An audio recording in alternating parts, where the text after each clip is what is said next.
Hello and welcome back.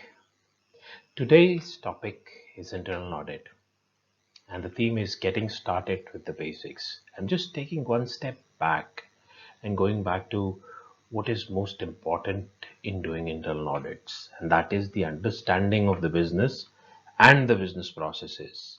So, what we'll do is take a couple of examples in this, and let's see how we can just simplify the understanding of a business process.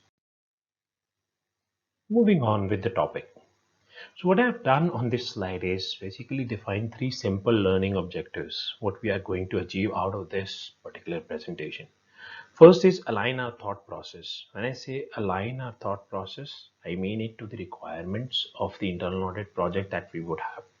Second is getting started with the process walkthroughs and narratives. Now, this is something which is very important when it comes to internal audit, internal financial controls, or internal control over financial reporting, or SOX for that matter. And third is understanding the sequence and role mapping for process narratives. Now, every business process will have some logical sequence to it because there are certain specific objectives attached to it. We'll come to that point when we reach the slide.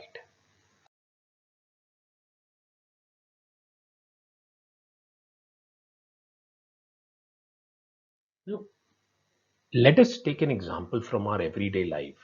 And what we'll do is we'll extrapolate or simulate that example to our topic, which is internal audit. Let's say a process of making tea, a cup of tea, is the easiest process that we know. Now, what we will do is look at a sequence of steps which are there in a tea making process, evaluate those sequence of steps, and there could be two scenarios to it. You're making tea either for yourself as a personal endeavor or as a personal choice, or tea making is a business for you. You will think about both those scenarios. But let's say tea making is the easiest process that we know of. Let us move on with the example and take the simple process of making tea. Assume that there are guests at your home or office and you ask them about having tea together. What will be the first thing that will come to your mind?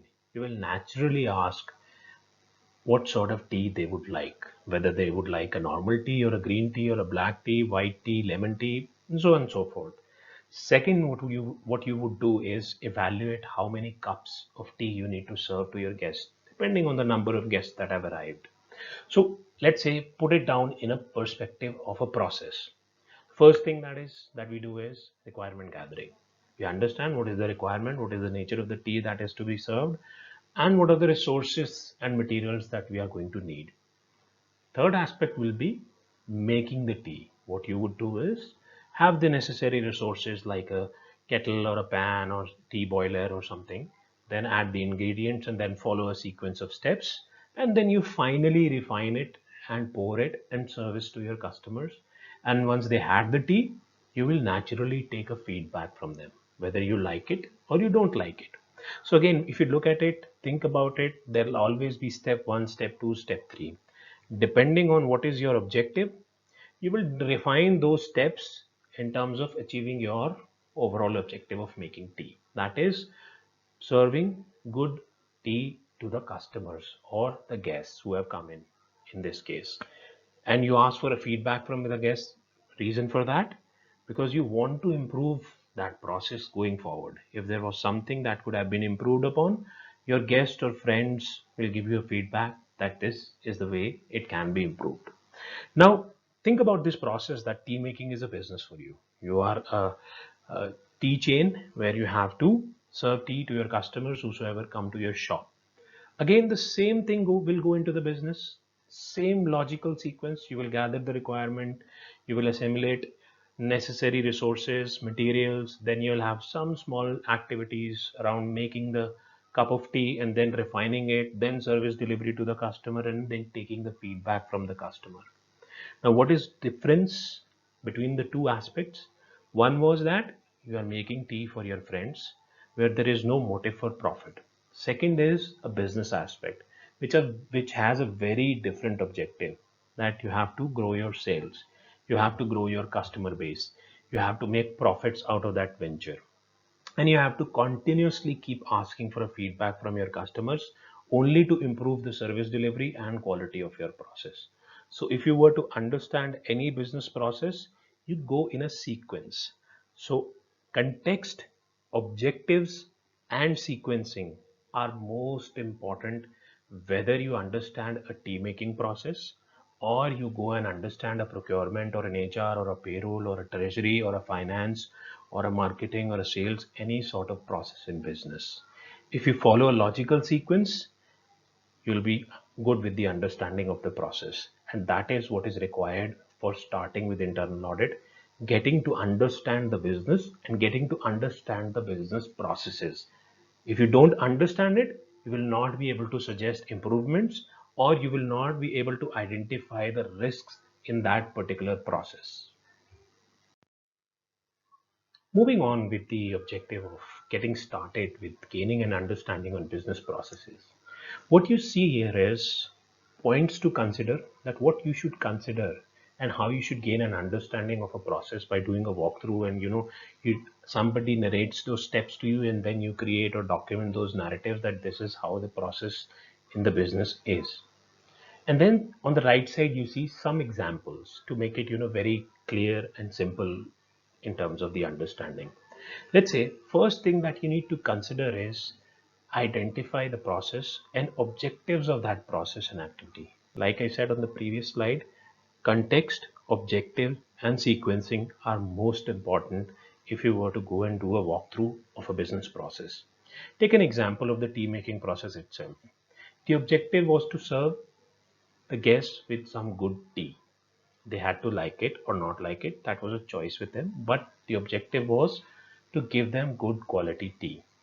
Now, in business, you will generally have policies and procedures around everything you do. When you are going to understand the process, or you're doing a walkthrough or gaining an understanding on a process, you look for those objectives by reading through the policies. Now, a logical question which naturally comes is, there are policies and there are standard operating procedures. What is the difference between policy and a procedure? A policy will tell you what you can do in a business and what you cannot do in a business, while a procedure or a standard operating procedure will tell you how you actually do it. But the commonality between the two is both policy and procedure are set of internal controls. And internal controls are there to ensure that you meet the objectives of that particular process or business in an efficient and effective manner, and by duly mitigating the risks in that particular process which are there for particular business. And moving on with the example of understanding the business and the business processes. Let's say you are wanting to start your internal audit by gaining an understanding on the business and gaining an understanding on the business processes. So there are 6 basic questions which one should always ask and get the answers to if you want to understand a particular business process, why that process is there and how it is operated, and what is the objective that you achieve out of doing certain things in a certain way in any business. And what are those 6 questions? First question is what, second is why, third is who, fourth is where, fifth is when, and sixth is how. If you ask these questions, you will gain a complete understanding on the business process. Let's say the question of what. This will tell you about the process and activity of the transaction, what it is. Second question is why. This will tell you about the control objective or the process or the business objective, why that particular activity is carried out in the way it is carried out. Third, who. This will tell you about the people involved in the process, their roles and responsibilities. Look at it from a financial delegation of authority perspective as well, because in business, any transaction that happens, it will eventually hit your trial balance and it will be financial in nature. Next question is where. This will tell you about the location, place, systems, whether those are manual or IT systems involved in the process or execution of the transaction or activities involved in that business process. When. This will tell you about the frequency of the activity or the process or the transaction for which you are wanting to gain an understanding on that business process. Then how this will tell you about the steps involved in the activity or the process and transaction, and you should ideally ask how at each step of your discussion and walkthrough, how it is done, how it is done. Like I said on the previous slide, what can be done in a business or what cannot be done in a business is a matter of policy. How it is done is a matter of procedure or process, which is generally captured in the standard operating procedure in any business. Moving on from what we've already discussed, like we've discussed the 6 basic questions, we've discussed a simple process of making tea, both from a business perspective and from an individual perspective. Now we come down to narratives around those 6 questions. Let's say if someone narrates a business process to you, what do? You go and ask those 6 questions to develop your understanding on the business and the business process. On the other side, if you were to narrate a business process to somebody, you figure out the answers to the same 6 questions. Let's say we've already discussed that it is about a logical sequence: context, logic, and sequence. These 3 things are most important. Let's take an example, a very basic example of a simple asset purchase transaction. The flow in a business will be something like there'll be a requirement for an asset. Then you'll do a feasibility analysis, whether you procure the asset or you take it on lease. Then accordingly you do the planning. There'll be some authorization approval around it. The person who can authorize the transaction will say go ahead on this transaction. Then there will be execution. Somebody will create an order for it, identify a vendor for it. Then there will be a validation and checking once the asset comes to you. And then there will be accounting and payment and then monitoring and reporting around it. This is a normal flow of a process. But what you see here is there has to be a logical sequence. And that logical sequence is always like what we've discussed in the tea making process. We went through a logical sequence of making tea. Same thing we do it when we go for understanding of the business process. To add more context to that understanding, once you get the policies, you get the standard operating procedures, you ask those 6 basic questions, you've understood the systems, the tools, the technology that is involved, you come up with some sort of narrating a story around that process. Let's say, for example, how do you link the people, policy, process, and technology? Take an example.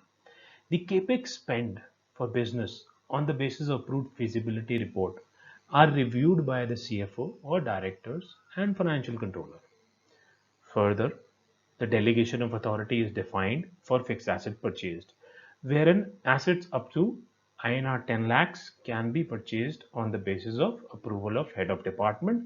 However, any purchase greater than rupees 10 lakhs has to be approved by the CFO, the directors, along with the HOD and financial controller as per the asset procurement policy.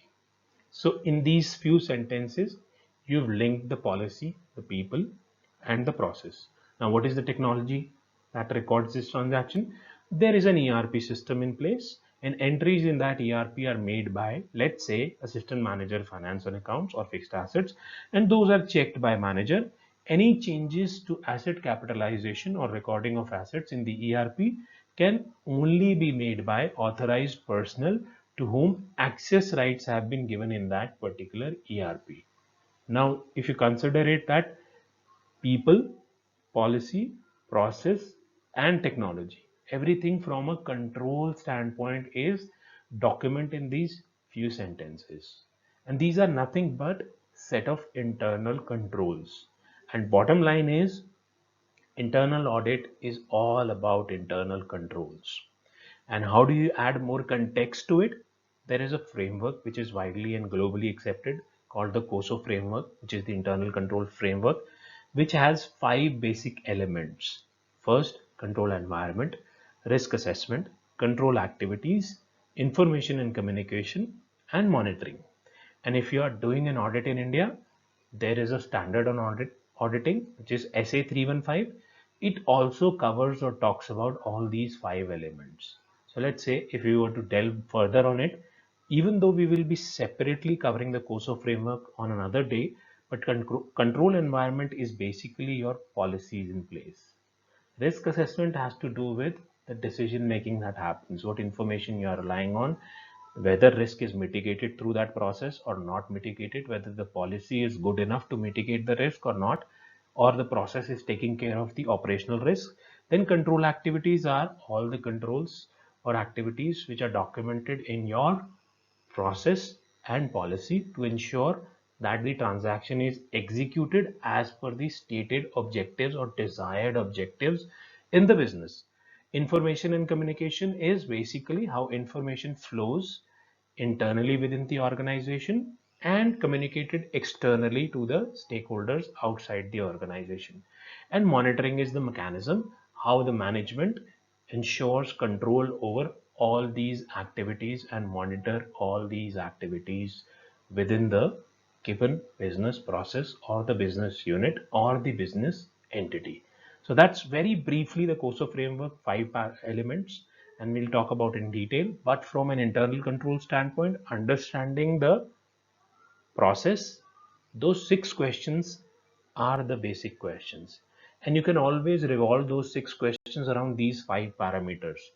That will give you the depth in your understanding and the depth in your internal audit or internal control assessment. Like I mentioned on the previous slide, standards in auditing, SA 315 and the COSO framework, the five parameters. I'm just giving few examples around it. Let's say control environment is policies, financial delegations, code of conduct, the overall environment in the organization. Risk assessment, risk identification and evaluation by management or maybe internal auditors or risk committee meetings, risk registers, risk appetite. So these are the sort of documents you will look at to ensure that risk assessment is happening in the organization or not. Previous slide, we spoke about information being relied on and how risk is being mitigated through policy and procedures. But these are the documents which will substantiate that a risk assessment is happening. Control activities, let's take an example. So these are activities, sequence of steps which are carried out to ensure that the control objectives or the stated objectives in the policy are met. Take an example of a, let's say, financial services business or giving credit limits to customers, let's say based on eligibility criteria, verifications happening on the customer account, the approvals, the scorecards, the risk scoring of the customer, the KYC checks, the agreements with the customers, systems and security in place. So these are nothing but control activities to ensure that you assign the right credit limit as per the eligibility criteria stated in the policy, and how you do it is the process part of it. That also gets covered in the control activities. Like I said in the previous slide, information communication is basically how information flows within the organization and outside, and evidence of those could be system reports, emails, how reporting lines are defined, how communication is happening, or let's say in case of a financial services company, how loan schedules to the borrowers are being communicated and how those are getting generated through the system. Then monitoring, like I mentioned, those are steps the management takes to ensure all these activities are carried out as per the management directives. So the instances of these monitorings could be internal audits, management reviews, monthly review meetings, performance meetings, management information system, MIS reports, committee meetings and all. So this is just to give a context or build on the context we've discussed before. To gain an understanding on these is very important if you are going to do an internal audit by using a COSO framework or not using a framework by just going by SA 315. So doing these is very important, and these are covered in your ICFR, internal control over financial reporting, or IFC, internal financial controls, or even SOX controls. So these will remain the same, these five parameters, because these are coming from a global standard. These are coming from a standard which is given by the Institute of Chartered Accountants of India. So you'll have to follow these whenever you do a business process understanding or evaluation of the internal controls or internal audit, or even for a stat audit, you need to be mindful of these. Now moving on, whatever we've discussed so far Let's say you have to put it into practice and now you have to do a walkthrough. In the given scenario, you have to understand the process remotely, either through a video call or through a discussion with your client. How will you go about it? Let's say first thing that you do is know the area that you're working on, the business process that you want to understand, the stakeholders who are there, the process owners, and people who are involved in that process. Once you gain that understanding, you select one or two transactions in that area and trace those through the complete business cycle, like end to end, from inception to the end. Then you discuss the policies and procedures in place and confirm it with the client if those are updated and implemented. Like we previously discussed, you have to create a linkage between policies, procedures, people, technology, triple P and 1T to gain a complete understanding on the internal control that is operating within that particular business process or sub process or the activity that you are discussing with the client. Then answering the six basic questions, we've already discussed those, five W's and one H mentioned on the previous slide. Then identifying the sources of information.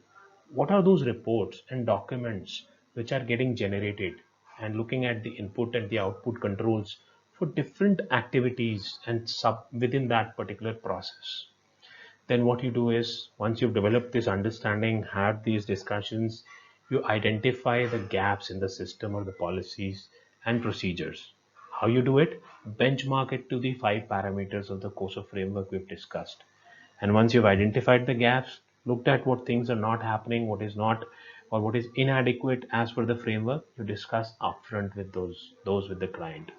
Then identify any potential operating inefficiencies during the discussion. Because you have taken two transactions and traced those through from starting to end, there is a possibility that you might come up with certain operating inefficiencies when those transactions were getting executed.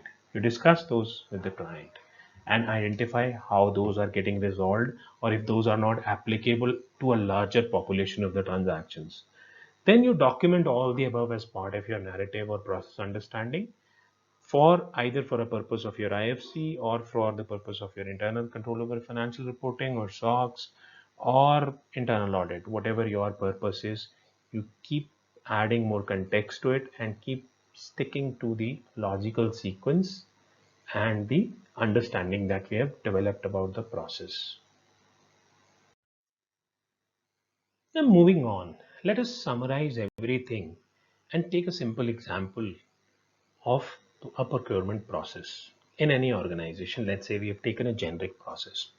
So now what we need to do is we need to just connect the dots and formalize the understanding into something, either as a risk and control matrix you are building, or a narrative you are building, or a simple document which narrates the process, that this is the flow of events in a particular process. It could be anything depending on your requirement. Where we have to link the dots is policy, process, people, technology, information, and decisions. Now, at each and every step, you have to be mindful of these. Let's say we've taken an example of a tea making process. We broke it down into sub processes, starting with requirement gathering, right? Same thing we do it with the purchase process. We break it down into sub processes. Let's say purchase planning and budgeting is the first sub process. Now, any process will start with some sort of a planning or some sort of a requirement in the business. So you understand that requirement. So there'll be process behind that planning, or a sub process, or sequence of activities behind that planning. So again, what will you be mindful of? People, process, technology, information, and decision. And how do you develop this understanding? The six basic questions, the five W's and one H. Let's say second process or sub process within this purchase process is purchase requisitioning. Again, what could be the triggers for that transaction under the plan? Is it a manually generated requisition, or is it that the inventory levels have fallen below and the system auto generates a requisition? And then comes the third sub process, let's say vendor and supplier identification and onboarding. Once your requisition is approved, your You have to create a purchase order. You have to know the vendor and supplier in whose name you will create that purchase order or a contract. So you identify a vendor or a supplier and you onboard it. Now there will be certain resources, enablers, approvals, people involved in the execution of the transaction. What is most important to look at it from a control standpoint? Here could be technology as well. Reason being, are these activities getting done in your accounting software, or there is a separate vendor management software which the company is using where these things are happening? So again, there is a technology element to it. Then comes the purchase ordering and contract with vendors. Again, you look at the information. What information goes into the order, whether the requisition matches with the order or not, or requisition was asking for something and the order is getting generated for something else. What are the sort of controls around it? What are the resources, enablers, approvals, people, information involved in that particular transaction? And finally, once the purchase order is coming up for approval, the decision making happens on the basis of information. So information here is most important.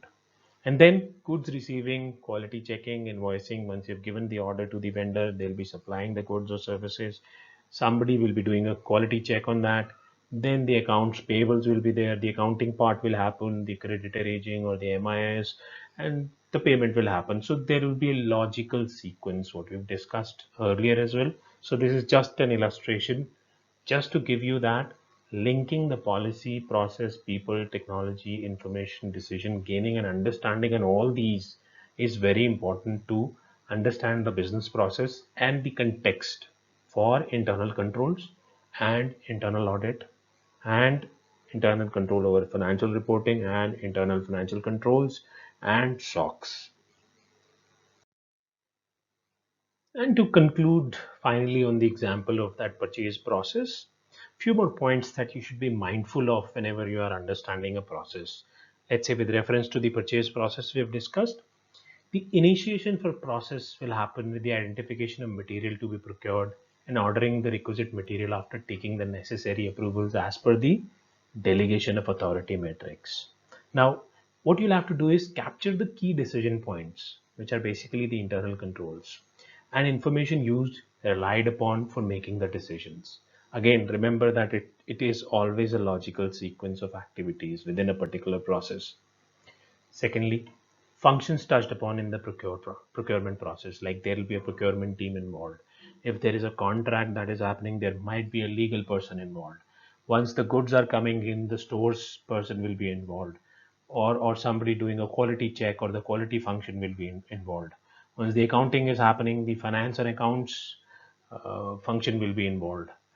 Since it is happening either in the accounting software or in the vendor management system, the IT team will also be involved. So you'll have to look at the workflow of the entire process, how a particular transaction flows within the system or within the organization.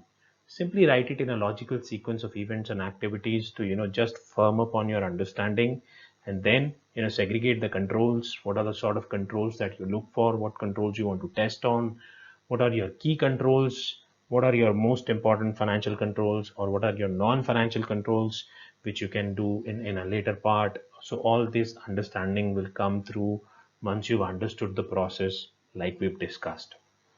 Then once you've understood the role of the functions, what each function is doing, you capture the roles and responsibilities. Again, 6 basic questions: who, what, why, when, where, how. So these questions should be answered at each step within a process or a sub process. That is how you get to the activity level, and that is how you keep the context to the objective of that particular activity or that particular business process or that particular transaction.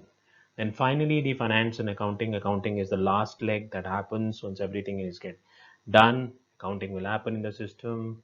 Now you've got the asset, you account for it. There will be an MIS. So there are enablers, something like IT team is an enabler, the IT software is an enabler.